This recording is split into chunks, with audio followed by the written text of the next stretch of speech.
සර්පයින් මැද සටන් කර අවසානයේදී සමනලයෙකුගෙන් මැරුම් කෑවෙමි.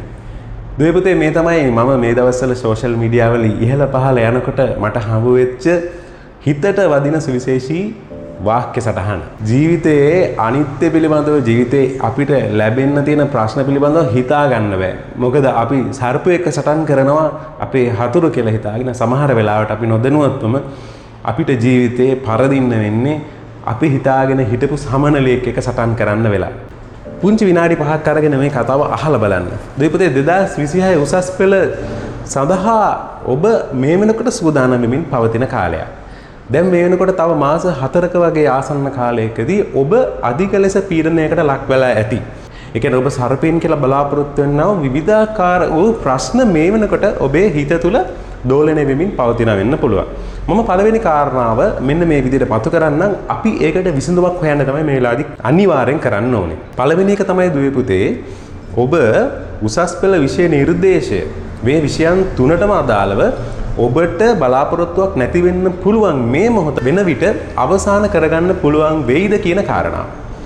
පළවෙනියෙන් මම මේකට මේ වගේ පිළිතුරක් දෙන්නම්. මොකද දුවේ පුතේ ඔබට හීනයක් එක්කනේ ඔබ මෙතනට එන්නේ. ඔබට ඉංජිනේරුවෙක් වෙන්න හෝ එහෙම නැත්නම් දොස්තරවරයෙක් වෙන්නට හෝ ඒ වගේම තවත් වෙනත් විෂය ධාරාවන් කරන දරුවන් ඒ අදාළ විෂය ධාරාව ඔස්සේ ඉහළට යන්න තමයි ඔබ මේ වෙනකොට බලාපොරොත්තු වෙන්න ඉන්නවා ඇත්තේ. මම මෙන්න මෙහෙම කතාවක් කියන්නම්. ජීවිතයේ අපි මේ මොහොතේ ජීවත් වීම හරි වැදගත් වෙනවා. ජීවිතේ අපිට විවිධාකාර වූ ප්‍රශ්න එනවා. ඒ ප්‍රශ්න එන්නේ අපිව කොයිතරම් ලස්සන කරන්නද අපිව කොයිතරම් හැඩ කරන්නද කියන එක අපිට දැනට තේරෙන්නේ නැහැ. මොකද ඒකට හේතුව අපි මේ මොහොතේ ජීවත් වෙන්නේ යථාර්ථය තුල නෙමෙයි. ඔබට අනාගතයේ ලොකු බලාපොරොත්තුවක් තියෙනවා කියලා කියන්නෙම ඔබ වර්තමානයේ ජීවත් වෙන පුද්ගලයෙක් නෙමෙයි කියන කාරණාව. ඒ කියන්නේ ඔබ අනාගතයත් එක්ක තමයි මේ කතන්දරේ ගොඩනගාගෙන ඉදිරියට යන්නේ. ඉතින් ආදරණීය දුවේ පුතේ ඉස්සල්ලාම අපි කරන්න ඕනේ මේ මාස 4 ඇතුළත ඔබ ලොකු සැලසුමක් ලොකුවටම දාගන්නේ නැතුව සාමාන්‍ය සැලසුමක් යටතේ එදිනෙදා සැලසුමක් යටතේ විෂය ධාරාවට අවශ්‍ය කරන විදිහට මේ කාරණාව ගොඩනගාගෙන යන්න.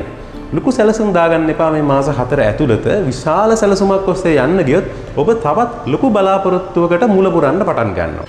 ඔබ මේ මොහොතේ ජීවත් වෙන ගමන් අද දවසේ මොනවද කරන්න ඕන වැඩ ටික කියන එක සටහන් කරගෙන ඔබ පළවෙනියෙන්ම කරන්න විෂයන් තුනටම අදාළව 180ක විෂය ආවරණයක් කරනවාය කියන කාරණාව ඔළුවට දාගන්න. මෙන්න මේ කියන කාරණාවේ ඔබ හිටියොත් විෂය ආවරණය අඩුම තරම් අවම වශයෙන් සමහරක් විට දරුවන් මේ වෙනකොට 180 සීමාවට ඇවිල්ලා ඇති. එවැනි දරුවන්ට 100% දක්වා යන එක ලොකු කාරණාවක් නෙමෙයි. එවැනි දරුවන් 100% ආවරණය කරගෙන යන්න. හැබැයි මම මේ කියන්නේ සෑම විටම පුතේ තව මාස දෙකක් වගේ කාලයක් ඇතුළත ඔබ මේ විෂය අවසන් කරන්නට අවශ්‍ය වෙනවා. ඉතිරි මාස දෙක තුල අනිවාර්යෙන් පසුගිය ප්‍රශ්න පත්‍ර කරන්නට අවශ්‍යයි. ඒ කරනකොට ඔබට තේරෙනවා විශේෂයෙන් මම කියන්නේ භෞතික විද්‍යාව විෂය කියලා ගමු. දැන් මායික වැඩ කරන දරුවෝ දන්නවා විෂය ආවරණයත් එක්ක අපි හදපු ගණන් ප්‍රමාණයත් එක්ක දැන් මට දරුවන්ගේ ඉන අදහස් තමයි මේ කාලේ සර් මේ වෙලාවේ අපි හදපු ගණන් එක්ක පාස් පේපර්ස් කරනකොට ඒක හරි ලේසියි කියලා දැනෙනවා කියන එක. මම හැබැයි ඒ වෙලාවෙත් දරුවන්ට කියන්නේ පුතා එච්චරටම ලේසියි කියලා හිතන්න එපා. මොකද එක්සෑම් ප්‍රෙෂර් එකත් එක්ක සමහර විට ඔබ දැන් ලේසියි කියලා හිතන ප්‍රශ්න විභාගෙදී අපහසු වෙන්න පුළුවන්. ඒක නිසා අපි මීටර 100 දුවන්න නම් හොඳ පුහුණුවක් අවශ්‍ය වෙනවා.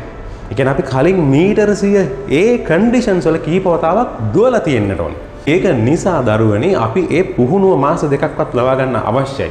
උසස් පෙළ පාස් පේපර්ස් අපි මේ මාස දෙක ඇතුළත කරන්න අවශ්‍ය වෙනවා.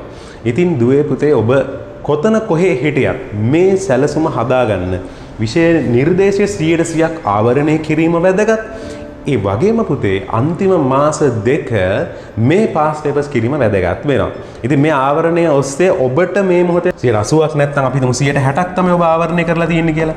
මේ 160 මාස දෙකකින් 180 දක්වා වර්ධනය කරගන්න සැලැස්මක් දාගන්න. 180 දක්වා වර්ධනය කරන්න සැලැස්මක් දාගන්න මාස දෙකක් වගේ ඇතුළත. ඉතිරි මාස දෙක ඔබ පාස් පේපර්ස් කරන්න පටන් ගන්න.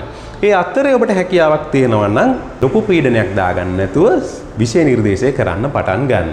ඉතින් දුවේ පුතේ පළවෙනියෙන්ම ඔබ මේ පීඩනය අවම කරගන්න ඕනේ ඔන්න ඔය විදිහට.